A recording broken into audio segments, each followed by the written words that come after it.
welcome to Afternoons on FNR Football Nation Radio. We're underway very shortly. Some big news for EPL fans. VAR potentially on its way. UEFA Nations League fixtures to preview and a whole lot more. Stay tuned. We'll be with you very shortly.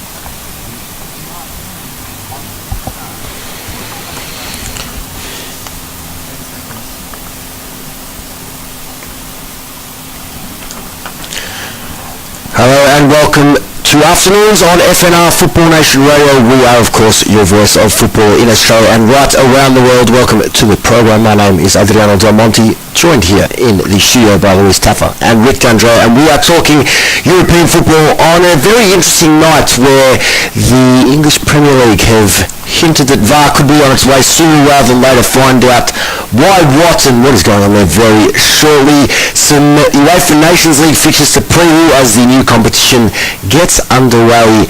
It gets underway tomorrow morning. The first match in action, midnight Australian Eastern Standard Time this evening. A big night of fixtures with Germany and France. We'll preview that and a whole lot more. Some transfer talk, some international team news, and plenty more to get to. We are, of course, streaming live here on Facebook, of course, via our app and our website, footballnationradio.com as well. Plenty to get through in the next hour, guys. Louise, the top stories to kick us off, please. Thanks, Adriano, and good afternoon to you both. Good afternoon. Well, starting after the international break, the English Premier League will trial VAR in 15 matches this season.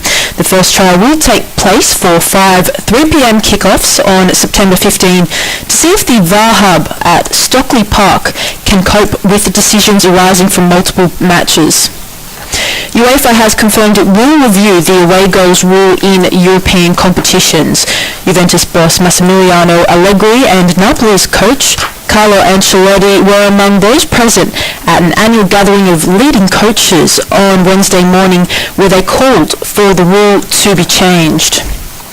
Germany's manager Joachim Löw has ruled out any possibility of Mesut Ozil returning to the national team as Löw begins the rebuilding process at the UEFA Nations League following a tumultuous World Cup. Löw said players who have resigned will not have or play a role in the future. Martin O'Neill has called on UEFA to act over the Danish dispute which threatens to turn the Republic of Ireland's Nations League group into a farce. Denmark's preparations for their opening game in the competition against Wales are in turmoil following a dispute between the Danish FA and their Players' Association. Ahead of the Republic's opening Nations League tie against Wales in Cardiff on Thursday, O'Neill added, if it does develop this way, there certainly would be a degree of unfairness about it. And on that note, Denmark actually played Slovakia this morning in a friendly and lost 3-0. All of Denmark's starting 11 made their international debuts, and the Danish FA had selected a highly inexperienced team in order to avoid possible sanctioning from UEFA. The Danish FA called the result an honourable defeat. Antoine Griezmann thinks he should be in the running for the Ballon d'Or after the bizarre decision to omit him from the shortlist for the Best FIFA Men's Player Award. Griezmann thought it was quite odd that no French player was in the running for the FIFA Best given their World Cup success. Griezmann said, I would ask myself, what more can I do? I've won 3 trophies and I was important in my decisive moments. But it's not my vote. Comparing 2016 and this year, for me, I'm obliged to be in the final 3. And finally, David Beckham has announced his team will be called Club Internacional Football Miami, shortened as Inter Miami, and will compete in the MLS from 2020. Adriano, that's what's making headlines, but plenty to discuss later in the hour. Thank you for that, Louise. Some big stories there, of course. Incredibly, Denmark fielding a team off the back of a 20-match unbeaten streak with essentially futsal players and third-tier players and going down by 3-0 against Slovakia. Not bad. I thought I'd give them a little bit of a hope. If you remember yesterday's show, I thought they might actually be able to do something, but I didn't think 3-0. Probably, yeah, you're right. Not the worst result by the end of it, but yeah, that situation does need to be resolved, and we will be actually talking quite a bit about that in the coming moments' time. Of course. The other interesting element, as Louise touched on, Martin O'Neill, we might as well get there now because it is a very big topic, and understandably so. Of course, Denmark playing Slovakia in a friendly this morning in the lead up to their UEFA Nations League opener with Wales. Yep. But what about the third team in that group, the Republic of Ireland? So Denmark favoured to win this group, but Denmark now fielding a very weakened outfit for obvious reasons. As, of course, the Stars continue to boycott as the Players' Union dispute continues. This is interesting now because, obviously, should Denmark play Wales this weekend with this same lineup, Wales will win. That gives them the upper hand over the Republic of Ireland, who, too, would like to win this group and obviously feel that they are at a disadvantage given Denmark's weakened quality at this point. But should the issue be rectified by October, when Denmark meet O'Neill's Republic of Ireland, that is completely unfair. And I'm with him, and I do think that someone needs to step in. For a friendly, okay, but for a UEFA Nations League match where there is a lot on the line, promotion, relegation, a potential qualification to the Euro 2020 finals, I think he's right in saying that FIFA do need to step in here, and or UEFA or someone, and make a difference to what is currently taking place. He's demanding that UEFA actually step in because this is the UEFA competition. Yeah. So not FIFA as such, as we saw with Uruguay in their presidential election that FIFA stood in. He would like Gianni Infantino and everybody, Giorgio Marchetti and co, to be the ones that come in and resolve this because they need to make a statement. You cannot put up a weakened team, friendly or Nations League competitive match otherwise. You need to respect the integrity of it all. So, I'm going to go as far as saying that Gianni Infantino needs to actually wipe the Danish board clean. Infantino, FIFA.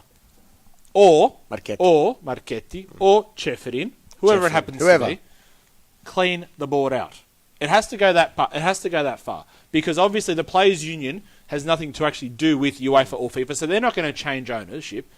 The board itself is the only thing that UEFA or FIFA can control. So maybe it might be time that the board gets cut, implant someone in for the next, say, 6 months to a year, whilst you do construct a plan going forward and are able to obviously resolve the issues that you do have with the Players' Union, the Spiller, and then we might be able to go forward with better times in mind for both the Red and Whites and the UEFA Nations League. But can they do that? I mean, we've seen in recent times with the Uruguayan FA how, the football governing body has stepped in. But with UEFA, in this situation, can UEFA actually step in and overturn the board like that? I don't see why not. That's why I think it's a combination of Infantino with FIFA and Ceferin with UEFA. I think it has to be between the two because FIFA is allowed to intervene in a board because ultimately they are essentially their employees. At the same time, that is why UEFA is able to because this is a UEFA competition. So it's between the two. Regardless, it's a messy situation and Wales will be significantly at an advantage if they are to field this same lineup. But keep in mind, they still did play okay this morning. A 3-0 loss to a Slovakian outfit who have some very big names in that squad. Marek Hamsik being one, the legend of Slovakian football, Vladimir Weiss, Skirtle as well. So some very experienced figures against the Danish side who had never, collectively, 0 caps, 0 goals between them. Well, clearly, if you have not played a cap, you have no goals. But it's not a bad performance. But again, UEFA Nations League competitive fixture, I think it will be too difficult for this Danish side who came in with a wonderful unbeaten run. But this is a different class now, and Republic of Ireland and their managers certainly have a point. And Hamsik even said after that match that it was actually really hard to get motivated for a game like that, given, understandable, they're not playing against the best of the best. And as you touched on, O'Neill actually said what you were saying a little bit earlier. He said that, UEFA needs to act and make some sort of a statement about it because, as you've touched on, it'll certainly give Wales a massive disadvantage if it continues like that. And that is what Angela has actually said via our Facebook Live. We'd love to hear from you if you are out there in FNR land and are watching us. FIFA must interfere for the good of the game. Interfere might be the wrong word, but they definitely need to intervene. That is definitely what they need to do. No, I agree. I absolutely agree. It's an unfortunate set of circumstances there, which hopefully will be rectified soon, and you would imagine will be rectified before the next round of UEFA Nations League fixtures. I don't think that... Look, this isn't club football. You can't really postpone an international fixture. Yeah. Very rarely do you don't see that happen at all, because there are certain windows and teams have friendlies already scheduled, so very difficult for them to do that. So some action will need to be taken in the next 48 hours. If you are Ryan Giggs, the manager of Wales, you'd be telling your team to go out there and win maybe, 7-8-0. The old how much theory that we keep on posing every week when we discuss our usual European football. This is one of those how much fixtures. That 3-0 probably flatters Denmark a little bit, as we've sort of touched on, but because there is something on the line, if you are Ryan Giggs, you have to go out there and absolutely demolish. Of course. And take full advantage of the opportunity that actually has been bestowed on you. You must win by a very big margin. Well, you set yourselves up, don't you? And that's the problem that O'Neill has. The opportunity here for Wales to defeat Denmark, who are tipped to win the group, at full strength, of course. And they do that, they get a big win. They're going to be very hard to beat in a competition where they only play 4 games each. Well, that's it. And what happens if Denmark does field this weakened team in their opening match, but then, let's say, in their second fixture, suddenly they get... It's all sorted, and they bring back, their strong players. That's what Adrian was saying a moment ago, yeah. Absolutely. So, very interesting set of circumstances there in that league and group of that wonderful UEFA Nations League that is upon us. Fixtures to come this evening. Very much looking forward to previewing these. Germany, France, the biggest of them all. Czech Republic, Ukraine, Wales, Ireland. Of course, interesting, given that we're just talking about those two, but that will be a very important match there. Norway, Cyprus, Slovenia, Bulgaria.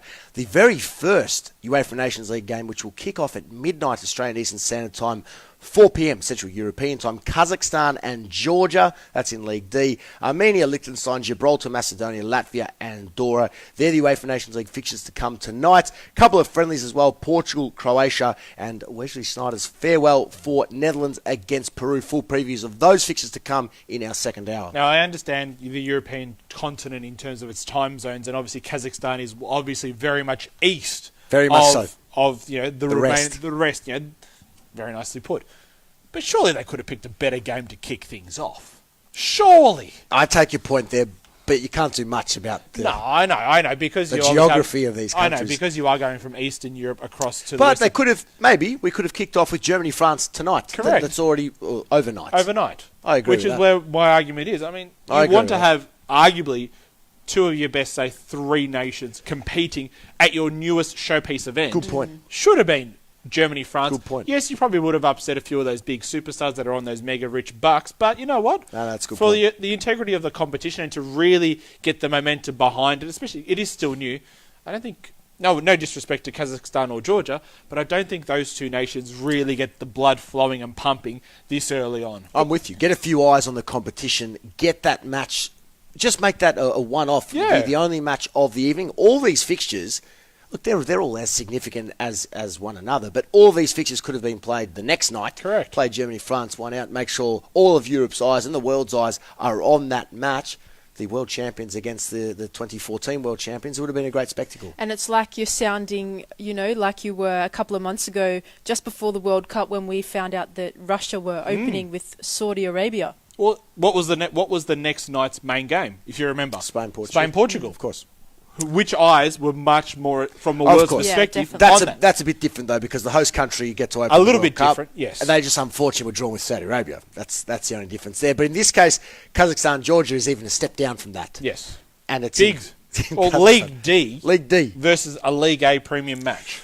For the sake of it being a new competition, I'm with you there, Rick. They should have opened with a high-profile fixture. But we'll preview all of those fixtures, including Kazakhstan, Georgia, later in the program. Of course, we're with you for the next 2 hours. Yes. Live in our studio and live here on Facebook Live. And, of course, streaming live on our websites, footballnationradio.com and our Football Nation Radio app. UEFA have had a very busy 24 hours. The top coaches in Europe met over the last couple of days. We touched on it yesterday that all the big names were there, and now some things have emerged as to what was discussed. So for those that may not be aware, these are annual coaching meetings that are held at the UEFA headquarters in Lyon, a wonderful place. Beautiful. highly recommend checking it out. And when they have these meetings, some significant decisions are made in the world of football. Yep. One that I can recall off the top of my head from previous seasons was the decision to award the Europa League winners a spot in the UEFA Champions League. So just to give you an idea that fairly significant decisions are made. Now, Louise, you mentioned off the top this away goals rule may be reviewed. Yes, that is correct. After a number of coaches who attended the forum, like Allegri, Mourinho, Unai Emery, Ancelotti. Simeone was there. That's it. Wenger was there. A lot of the big names were there. The big pieces, They were all voicing some concerns, and that was one of their concerns. That is one that I think is absolutely ridiculous. Do you? Absolutely ridiculous. How can so they are saying that they think, I've read the quotes that have emerged since, they are saying that they believe in this day and age, and probably off the back of last season's UEFA Champions League, how many goals were scored, they think it's easier in this day and age to score on the road in Europe. Sure, maybe amongst the big sides, but what hope now do the smaller sides have of defeating a bigger opponent in a two-legged, head-to-head knockout tie? Slim to none for me, because it changes the complexity of a tie if you take away the away goals element. Have you not been following the Copa Libertadores?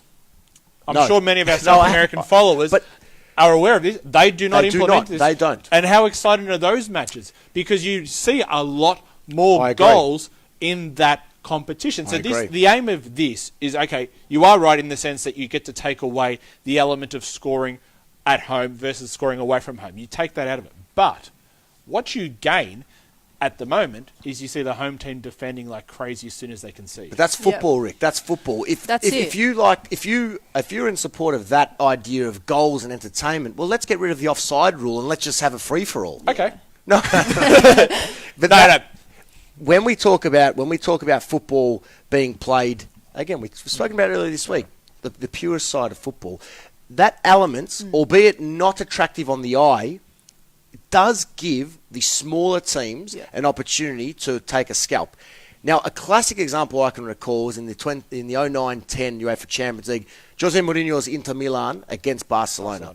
Now, as a result, Inter Milan went on to win this final, but as a result of an incredible first leg, 3-1, Barcelona kept themselves in the tie. They lost the game 3-1. And in the second leg, if you watch this match closely, Inter Milan, in 10 men for over an hour, Thiago Motta sent off for the red card, and they held on for their lives. And it was the away goal complex nature of this tie which made it so famous. And that's one example that just came to mind, but there are so many where an Inter Milan, at the time, one of the powerhouses, they won the treble that season, so it's not so much a minnow against the Giants. But I mean, if you are telling me that the round of 16 in this season's UEFA Champions League, you're going to have Real Madrid drawn against Schalke. Winners v runners-up. Schalke go to the Bernabeu first up and don't score. You know, Schalke go to the Bernabeu and score, but lose 2 or 3-1, and then go home. They have that away goal. It gives them a hope. But if they go to the Bernabeu and lose 3-1, that's all but tie over. You're telling me they have to beat Real in 180 minutes. That's the angle that I don't like for some of the smaller sides up against the big boys, who obviously have a lot more money to spend these days. When you couple that as well, I do understand where you're coming from, but I think when you also factor in, and we've talked about it before, but the 12th man. Now, the 12th man is the stadium crowd. I think you need to go to these grounds. Going to these grounds is not foreign to any of the nations or any of these teams anymore. It's just like playing on a train. They all more or less play on a very similar turf. Maybe you get the odd one in East Europe that is, synthetic because of obviously the weather conditions, but they're playing basically on the same sort of turf across there. It's the crowd that is the only difference between them actually getting a goal on their own turf and them defending one on their own turf. That's the only difference in my eyes. So maybe in this instance, it should be just allowed like it is. But what about even domestically, Rick? What about Roma last season in the UEFA Champions League, getting that one goal? Absolutely. Away and then coming back and scoring 3. Absolutely, it gives them that just added hope. It was still very difficult, but it gives them that added confidence that they can still go on and get the result. I have no issue with that, but I take your point, Rick, as well. But in the end, the fact that home ground advantage is still significant, even domestically. Look at most top clubs in world football, and I could almost guarantee you that over I don't know this for a fact, but over 95% of teams in any competition in world football would have a better home record than away record. Oh, absolutely. Yeah. Sure. Absolutely. So that's domestically. So when it comes to European football, surely that has to be a fact. If you're playing at home, you're going to be better than playing away. Well, that's it. And now results in the Champions League last season may not have proven that. The Juve Real Madrid one being a classic case where both teams won away from home and Real scored their goal at the end and went through. Well, not on away goals, but they did score on the road, which essentially took them through. But there's that element as well, which needs to be taken into consideration, along with the 12th man. So I think that is not a rule that needs to be altered at all, because it adds an interesting element to the game. But at least it needs to be discussed. If we don't want to alter it, we need to at least have this conversation out loud. Well, that's what is going on. UEFA's Deputy General, as we've touched on, Marchetti, confirmed that the European body would open discussion But what on this. for? What is there to discuss? I don't understand. Well, we're not in the 50s and 60s when this rule was brought in, because sure. It was all about, okay, how long would it take to travel there by bus, by plane, the conditions, all that sort of stuff. That's why my partial argument the same is, well, if you look at the 32 teams that are in the Champions League, their grounds are relatively similar. Therefore, having this this home ground advantage is taken away from them. I take your point there. That's I take why, your point. So, but it's the drama and the elements of that where the point that I have a big issue with is the fact that in South American football that they do just go for it and there are more goals and it's entertaining. But again,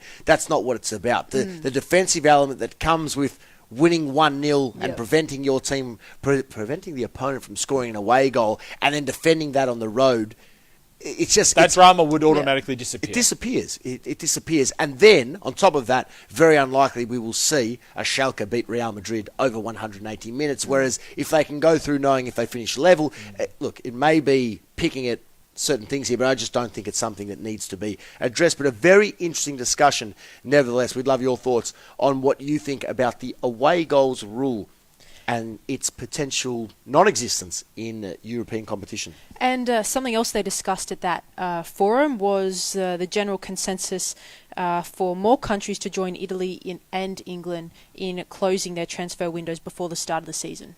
That's smart. That's smart. Whether it's early, late, that's something that needs to be. They need to close at the same time because England were at such a loss this season, as were Italy in the end of the final 2 weeks.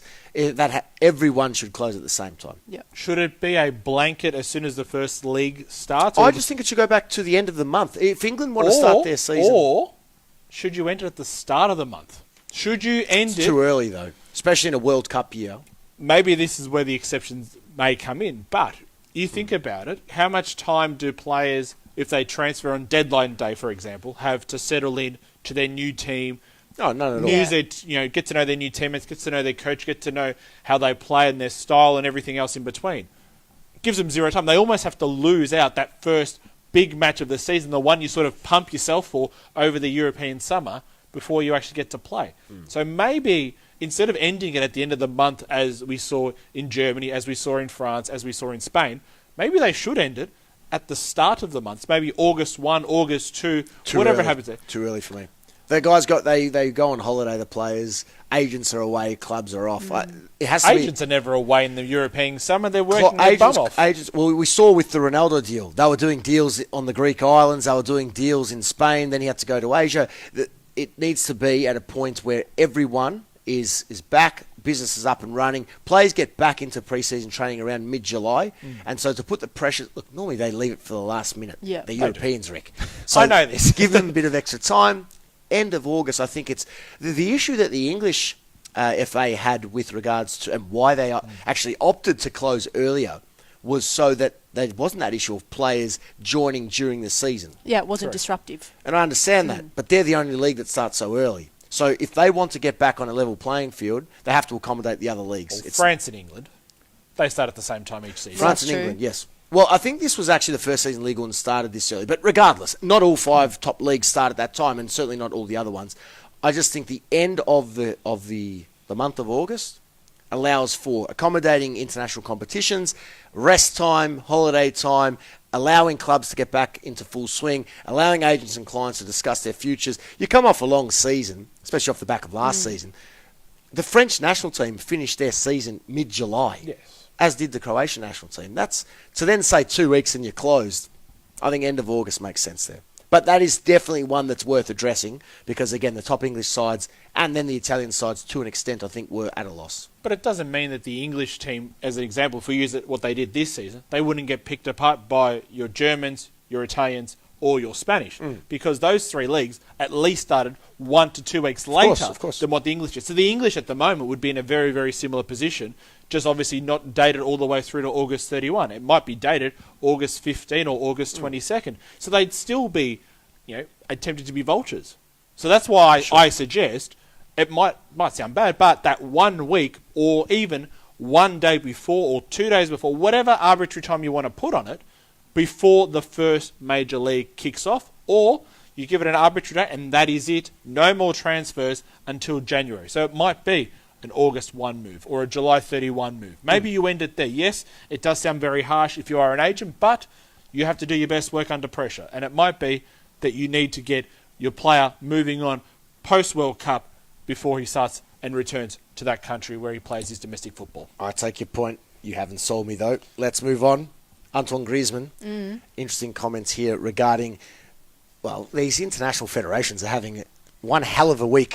The FIFA Best Awards, of course, the finalists for the Men's Player of the Year, and again, this is technically not the year, this is for the season, last season. So that was Salah, Modric, and Ronaldo. Antoine Griezmann and Lionel Messi were the two that we believed were clear. Well, not 3 and 4, but clearly worthy of a top 3 finalist position. Definitely a top 4. We felt, or Rick and I certainly felt, that Salah was number 5. Yeah. Regardless, Griezmann is unhappy with his omission. And interesting point he did raise that Louise touched on, saying that no Frenchman in the final, which is very strange in the case of a World Cup year. Surely there's one. And it's a FIFA-recognised tournament. That is bizarre. The FIFA tournament. That's actually not something we touched on. We did say that he won the World Cup and Mbappe won the World Cup, but we didn't actually highlight the fact that, there are no Frenchmen in this. That's bizarre. Yeah, Correct. And that's what he actually said, Rick. He said, it's a trophy FIFA gives, and the World Cup is organised by FIFA, yes. We won the World Cup and nobody from France is there. So he said, the only person that is there that is French-related and related to the World Cup is Didier Deschamps. He will more than likely win the best coach of the year, but he does raise a very good point about no Frenchman in there. It is strange. And Lionel Messi, of course, wasn't a Frenchman who was at the World Cup, but he was an Argentine who played okay at the World Cup, but dominated Spain domestically, and his figures were the best on the planet again. So, interesting. Felipe Louise actually came out, the athletic teammate of Griezmann, actually came out and said that it's a bit of a joke. He said the best awards have no credibility.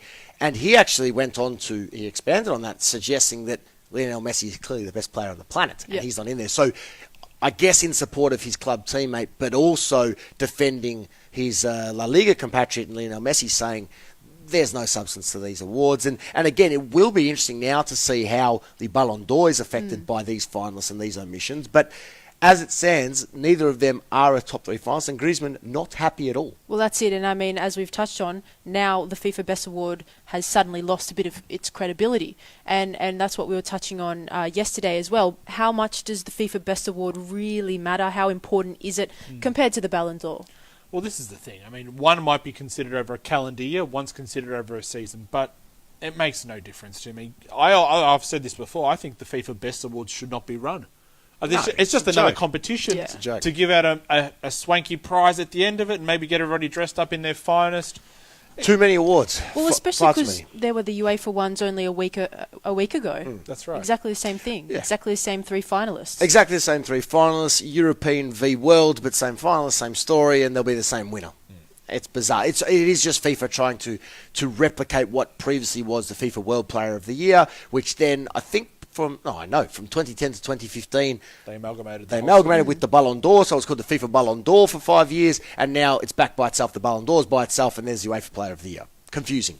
What about Griezmann's comments, though? Do you think he should be obliged to be in the final 3 of the Ballon d'Or? He should be in the final 3 for me. I said yesterday that we both said Messi certainly, but Antoine Griezmann should definitely be.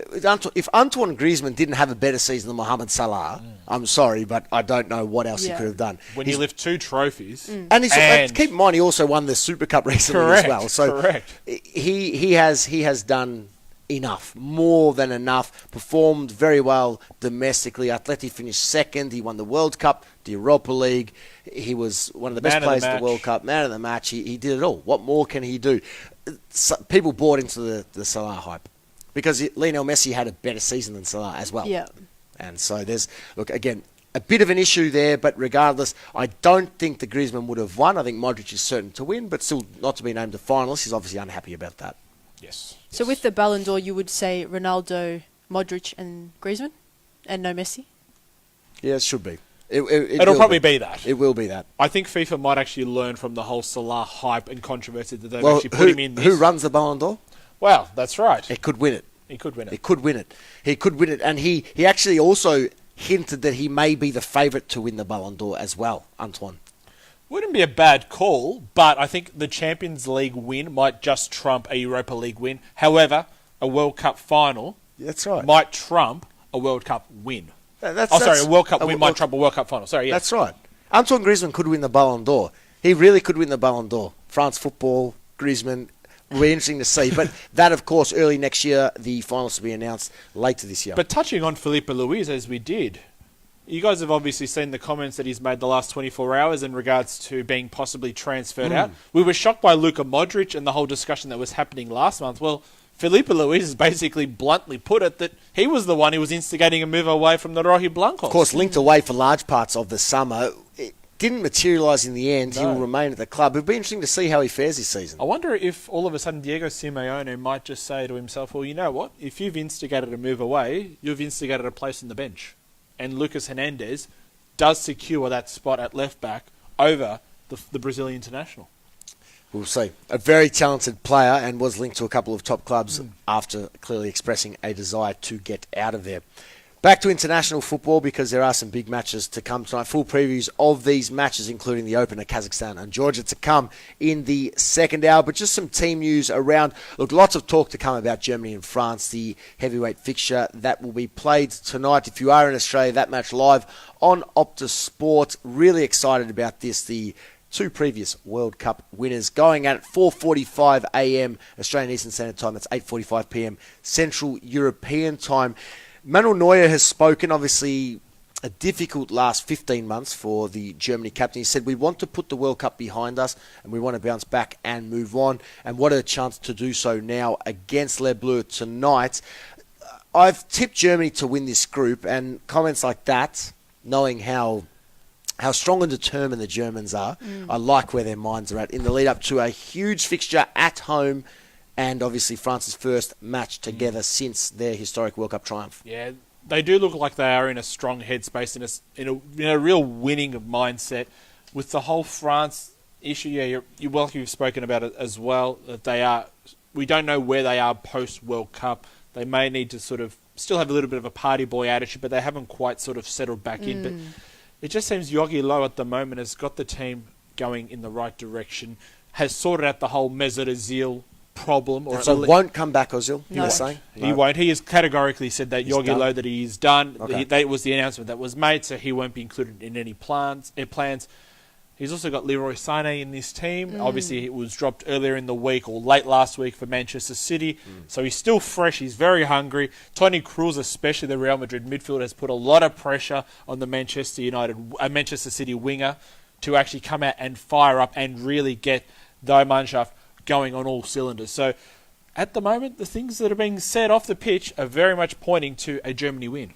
Well, France are pretty confident as well, and for obvious reasons. Pogba has said that they acknowledge the fact. I said yesterday there were beautiful images that emerged of the France players arriving at the training camp and picking up their new attire and seeing 2 stars everywhere and how much that meant to them. And Pogba spoke about that, saying after this World Cup now, children will have the same image that we had at the 98 World Cup, will be role models. So I think that reality is setting in now for these French players in the fact that they have created significant history, and while there have been previous World Cup winners, the past three in particular, who have had lulls after winning a World Cup. Maybe the youthful nature of this France side and knowing how successful they could potentially be in the next couple of Euros, couple of World Cups, maybe there is this sense of hunger that they just want to go on and do more. We have seen, particularly the last three World Cup winners, they weren't the youngest World Cup squads. No.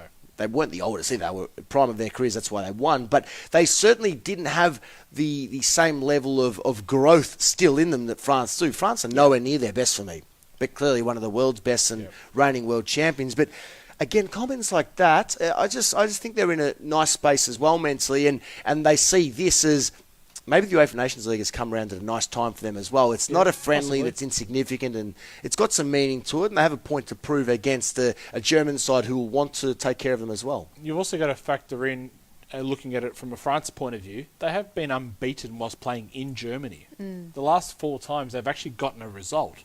So that's not an easy feat to go to one of the former world champions, one of the best teams in world football, and get 1, if not all 3 points. There has to be something that plays on a German mind, maybe in Logie Yole's mind, come tomorrow night at 4:45. 4:45 a.m. Looking forward to it. I think for me, it's hard to pick. I mean, as you've both touched on, 2 countries who both have something to prove. So it's certainly going to be a thrilling tie, and I can't wait to watch it. I wonder also where Thomas Muller's headspace is at. And now, why I say that is obviously he was at least 8 years ago the leading goal scorer at the World Cup. 4 years ago, he came within 1 goal of James Rodriguez in getting that record. This time around, well, I hate to say it, Thomas, but you did that much. You did bubkus. Didn't get even on the score sheet. He knows. So I wonder where his headspace is, and maybe someone like an Adil Rami, a Rafael Varane, a Samuel Umtiti, even an N'Golo Kante, could they start to play with him and his headspace and his mentality about trying to get on the score sheet? That'll be a very, very fascinating battle, and we'll obviously talk a lot more about that in the second hour. Toni Kroos has actually come out and he's playing maybe a little bit on Leroy Sané's mentality, because he said sometimes you get the feeling that it doesn't matter to him if we win or lose. It's about showing his qualities. Then he can really be an absolute weapon for us. Obviously, we saw that Sané wasn't included in Germany's FIFA World Cup squad or even extended squad. So maybe it's a time for him to, really announce himself again on the national stage. Possibly. We'll see. Interesting match. Full preview to come in the second hour. Roberto Mancini, the new manager of Italy, has held a press conference in the lead up to his first match in charge this weekend. Of course, Poland and Portugal to come for the Italians. And he's speaking boldly. Again, just a recap of that stat in case you've missed it in the last couple of days. Only 111 Italians have played in the Italian top flight this season, which is a near all-time low after 3 match days. 217 did 12 years ago when they won the World Cup. He has said, despite all of that, we want to bring Italy back where we deserve to be, to fight for international titles, the European Championships and the World Cup. We want to get there fast. And again, he has a tough task on his hands. Words, okay, but actions are one other thing, and it will be interesting to see. Some suggesting that he'll line up in a 4-3-3 type setup with Balotelli back as the key man up top, which will be very interesting, with Lorenzo Insigne and Bernardeschi supporting him on the flanks. But bold statements to make for a proud nation who are nowhere near it at the moment. It seems to me also his music selection during training is just as bold. If you haven't read about this, he's playing a little bit of Miley Cyrus to Queen. He's really mixing it all. Miley Cyrus? He is, yeah, Wow. You're right. There's a bit of everything at the moment, but I think what he is trying to do is he's trying to take away what Italy has been for so long and really rejuvenate this team. Really go out there, try brand new things, experiment. Maybe this is just another thing that he has to do in order to maybe get Italy into a new space going forward that is even better than where they have been over the last 100 years. Yep. Lots of criticism by some in Italy upon his appointment. Maybe it's that factor that the FIGC saw as maybe this is the mentality that can bring us back to where they need to be from their parts. But a tough task ahead in a group which will be tricky. Poland, the seed nation of the World Cup, and Portugal, obviously, having had a very solid few years, obviously European champions in 2016, but no Ronaldo in their first match. So looking forward to it. And it's a very different set of 2 teams. I mean, Poland were very much out there, looking brash, playing beautiful football, whereas Portugal, especially during that Euro 2016 run, were all about the results. So it's a very different set of styles that Italy may encounter when they do play these two teams in these two nations. So they'll have to be on their toes because, as we have seen previously, Italy were about getting a result, but then transitioned to playing this beautiful football. That ultimately didn't result in them getting the results, the ultimate anguish being missing out last November in making the World Cup. I wonder now if Mancini will go back to that tried and tested method of we need to get the 3 points. That's all that matters. It'll be interesting to see how Portugal will go, given no Ronaldo. Obviously, he's excluded himself from the tournament to maybe focus more on, Juventus's domestic league and also the UEFA Champions League. And then that also, in turn, maybe gives someone like an Andre Silva, which Ronaldo has highly touted, an opportunity to step up and show what he's capable of. Looking forward to it. No Ronaldo, different Portugal. And while he may be there for the upcoming World Cup in Qatar, I can't believe upcoming, but eventually when that World Cup comes around, still over 4 years. Good opportunity for some of these players to develop and lead the line, similarly as we've seen with Argentina, who will be without Lionel Messi, and obviously some other players an opportunity to stand up and make their mark at international level. And don't forget, England fans are already counting down the Qatar World Cup, so it's coming around very quickly for them. Why are they counting down the World Cup? I just saw that some England fans about a month ago had a countdown for the Qatar World Cup. Funny stuff. Another nation that will hope to be there in Qatar that weren't there in Russia, Chile. Unfortunately, a double-header of friendlies to come. Japan first up, but Arturo Vidal, there is some issues with his knee. Obviously, has had a few serious issues over the journey while with his respective clubs. He will be sidelined now, may miss the next couple of La Liga fixtures as well. So the knee issues continue. He spoke and said that if I am in any doubt, I'll just ensure I rest because I've had significant issues previously. So that could be an extended time out in the sidelines for the Barcelona man. And it also adds to the dilemma that Ernesto Valverde has because Malcolm has also injured his ankle. Now, It is only said to be a couple of weeks, but you throw in two new signings. They've already picked up a couple of knocks. They already are a thin squad as it is, or generally have been over the years, the Blaugrana. Just makes a little bit of a complex matter for them going forward. Absolutely. So something to think about as they go on. For sure. And especially if they do have Champions League, which pretty much starts, the end of the month. Yep. We'll start to see them playing every 3 days, a competitive fixture. So something to think about that hopefully Valverde can get both players. In particular, I think Vidal is more important to him, come back fully fit. He's only played the 41 minutes thus far for Barcelona in La Liga this season, but with a very busy fixture list to come and schedule, they will need him back fit and firing. PSV first up in the UEFA Champions League for Barcelona at home before a trip to Tottenham and then a double-header against Inter Milan, of course, both home and away in that very, very exciting Group B. Barcelona, Inter, PSV and Tottenham. Group B for Barcelona, Rick. It is. Group A for Atletico Madrid. That's how I remember them. Group C? That's Paris, Liverpool, Napoli, and Crvena Zvezda. C for Crvena Zvezda. Well done. The other top news story of the day before we move to some other European news and some very interesting stories to come. Beckham and Miami. Yep. Confirmed Internacional Club de Football. Inter Miami CF for short. It's coming about now. 2020 they'll launch. I was there in Miami in 2013-14 when this all started, and the amount of hurdles and holes and everything that Beckham has had to dig, jump, and get himself in and out of, incredible. But it's coming to fruition now. Black and pink logo and colours, interesting. Hasn't been well received, that name, by the public over there, but I think they are destined for big things. It's just got the feel of a very successful franchise in the making. It's got this European luxurious flavour to it in my eyes, but just touching on that point about being funny and all that sort of quirkiness, I don't know if either of you two saw the Inter Milan tweet in relation to this. No, what did they say?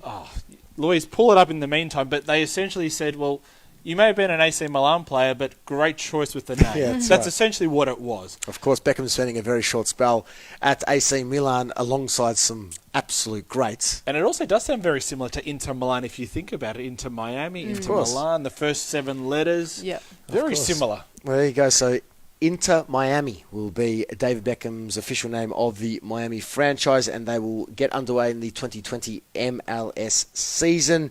Some other news around Europe, just to wrap up this first hour, about 15 minutes to go. We'll be in the show in our second hour, taking your calls and tweets.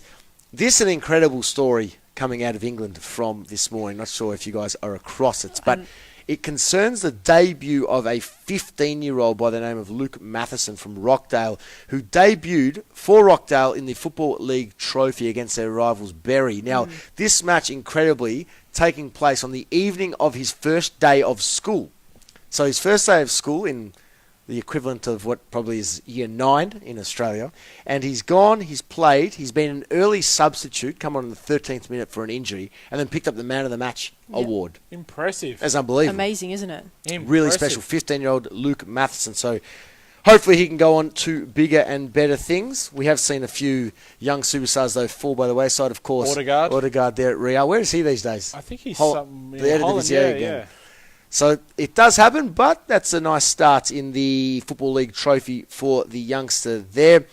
Elsewhere, a player playing in England at the moment, a newly signed player this season in the top flight, Jorginho. Now, interesting comments he's made in the last 24 hours, saying that he's really enjoying his new club, but, there's a but, he's loving his time at Chelsea, but he misses the sun, the food, and the warmth of the people in Napoli. Now, Jorginho, if you are watching the program... And we know you are. We know he is. But if you are watching the program, it's only going to get colder from here. And darker much, much earlier. Darker earlier, and there'll be no sun. There'll be snow. And there'll be potentially snow, and the food remains the same. So, look, it sounds silly, but that's always been a thing for me with a lot of... Not so much Italian, but more so the Spanish, the Portuguese, the South Americans moving to England, and why, maybe you may disagree, but why they have failed from time to time. Sure, there have been some which have excelled. Sergio Aguero's gone okay. But there have been some, and the most recent example I can think of that I always use when I'm explaining this point is Angel Di Maria. Started the season, was the best player in the Premier League by a long stretch. Goals, assists, dominant performance for Manchester United. It started to get cold, and then that was it. We saw a different Di Maria. It was probably getting dark at 2, 3 p.m. in Manchester, and his performances on the pitch reflected what was happening off the pitch. He had a few good moments, but nowhere near the consistency we saw at the start, and that has been a common trend. Now, not saying that will happen with Jorginho. I don't think it will. He's got some great support in his manager, obviously Sadie, who he gets along with very well, some international teammates as well. I think he'll be fine. But they are the elements which, although they sound a bit comical, they're the elements which have an impact. We were only talking about this the other day, weren't we, Rick? We were. About how, people in England and the UK have this, would you call it, it's not a syndrome, but it's like they get a little bit depressed because it does get... It's a cold place. Well, there's no sun. It's a cold place. It's a reality. It's not like in Italy where you wake up and, it's a blue sky every day. And that's what players like Jorginho thrive on. And obviously, they need that to, give them a bit more of a happier state of mind and approach to life. Whether it's that, but does Jorginho remember what it's like in the middle of January in Turin or Milan? I mean, it snows like it snows in England. Sure, yeah, Rick, he's been living in Naples. Naples is different. Naples is southern Italy. That's where he's been it's living. Warmer weather. Next to Positano. Yes, next to Positano, but it's warmer climate. It's a couple of degrees nicer in terms of the temperature than it is, say, in England. Maybe it is. It has to be a factor. It has to be a factor. It is a factor. But there are other places in and around the peninsula in Italy that are very, very similar to what he gets in England or what he will get in London. And that's why I say more so I've applied that logic to Spaniards, Portuguese and South Americans, because if you're generically speaking, yes, south of Italy, yes, north of Italy, not so much. It's the same in Milan, it's the same in... Turin especially. I would argue, though, that the food elements may be might be another factor. High quality there. But again, this may sound ridiculous, but they are elements of life, and they are elements of life that result in positive or negative mental well-being, and that's a serious point. So we have seen that happen again. I think Jorginho will be fine. London is a great place, and he's off to a great start with a great club in Chelsea. So we'll keep an eye on his performance, but I think he's got enough support there to maintain that level. Let's go to where he came from. One of the, well, not the hottest place in Italy, well, in the summer it certainly is, Rome, the capital. Have you seen the comments made by legend Francesco Totti, or what he's hinted at in the last day? No, I haven't. I'll let you explain them to me. You can. He has categorically put on the record that they are still building, which is always the case at Roma. Some young players come in and they're finding their feet, and that will always be the case. But he feels that they are not in a position at this stage to compete with Juve for the title. So he hasn't ruled out their Scudetto hopes, but he has acknowledged that they aren't ready to win the title, and it may be out of the realms of possibility this season already given their start. Well, I think he's probably about right at the moment. I don't think anyone really, when they sort of put their season preview or prognostications together, really would have had Roma as being the title challenger. But is that what you want to hear from a club legend 3 rounds into a season? Well, I think he's being honest, whether he's a club legend or not. I think you have to be a little bit realistic if you're Roma. Yes, you've put together a nice list. Yes, you are still building. But I don't think all of a sudden you are going to be Scudetto challengers after making a Champions League semi-final. Sure, but if Roma aren't, then who are? And that's been some of the criticism at these comments. No Roma fan could ever say a bad word about Totti. No. But he has said, Juventus are in a championship of their own. There's no competition. We're fighting for 2nd to 4th. Okay, that's probably realistically where they are, 2nd to 4th. But if Roma, Inter, Napoli aren't saying we're going to threaten or challenge Juve for the title, then who will? Spal. Because I think they're all at the same level. I really think that Roma, Inter, Napoli are at a very similar level. And if one of them, if they all were to say that, well, Juve are saying, okay, well, it's ours.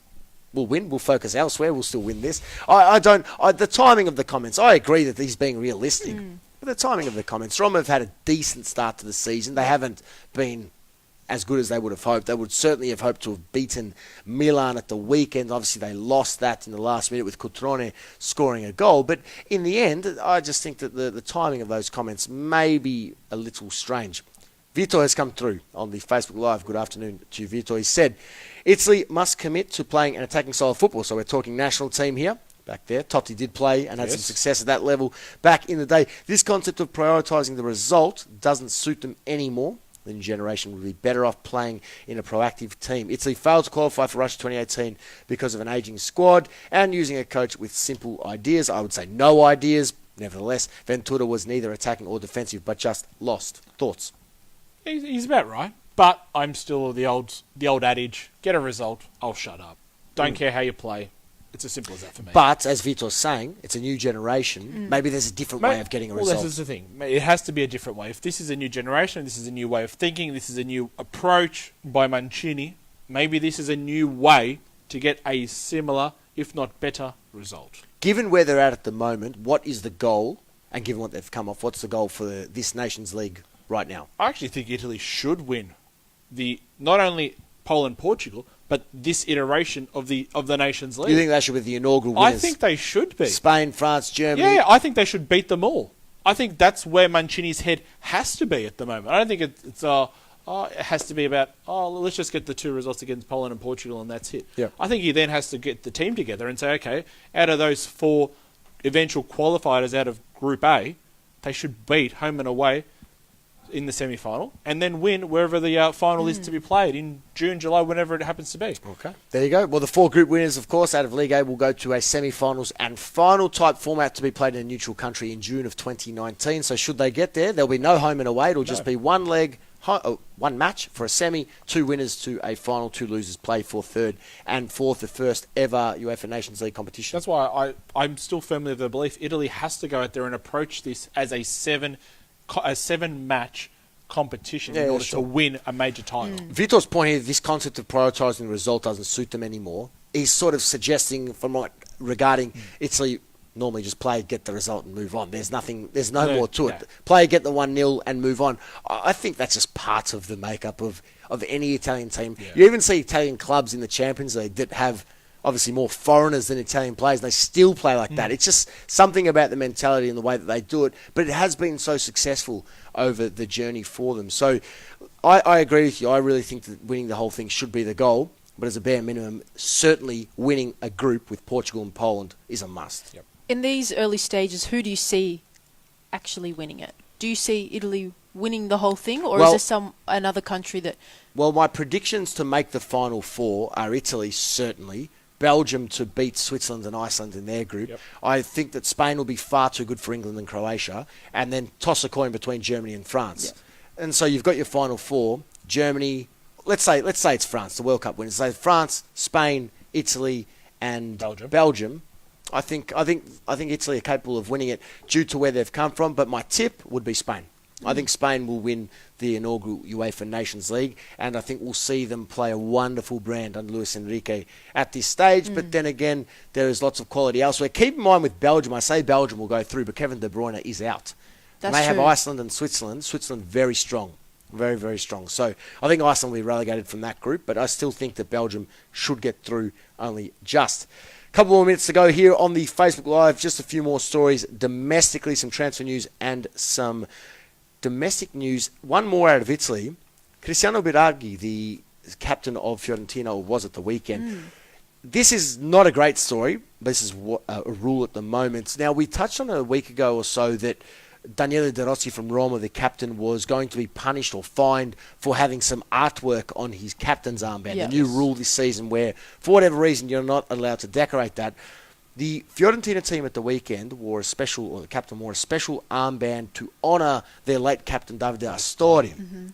Now, they have said if Serie A are to punish them, we'll pay the fines, stay quiet and move on. Yep. But that would be ridiculous. Wouldn't it? Agreed. Absolutely ridiculous. You've got it up there, Rick. It'd be absolutely ridiculous if for that tribute to their player, of course, they played Udinese at the weekend and in the corresponding fixture last season, but away from home, that was the match prior to where the tragedy occurred. It would be absurd if they are to punish them. Absolutely. Surely there's more important. Scrap the rule. Throw it out the window. Ridiculous. It's an armband. Someone has to wear it. Yep. If they want to pay tribute to some cause, or in this case, Astori via Biraghi, just let them do it. It's just an armband. It doesn't influence how they kick a ball. It doesn't influence the scoreline in the end. They just toss a coin, shake a couple of hands, and here's a couple of photos, and here's a nice little souvenir of the match. As if it matters. As if it matters. Not important. Not important at all. Some transfer stories to wrap up. A reminder, full previews of what's to come in the UEFA Nations League in our second hour. Matteo Darmian, Manchester United player, was linked to Juve and Inter. Reports out of England saying United will renew. There you go. Will renew. After all of that, he was certainly out and now will renew. So maybe there are things going on behind the scenes here, because there have been one too many reports in the last few days hinting at players who are linked out now staying. Yep.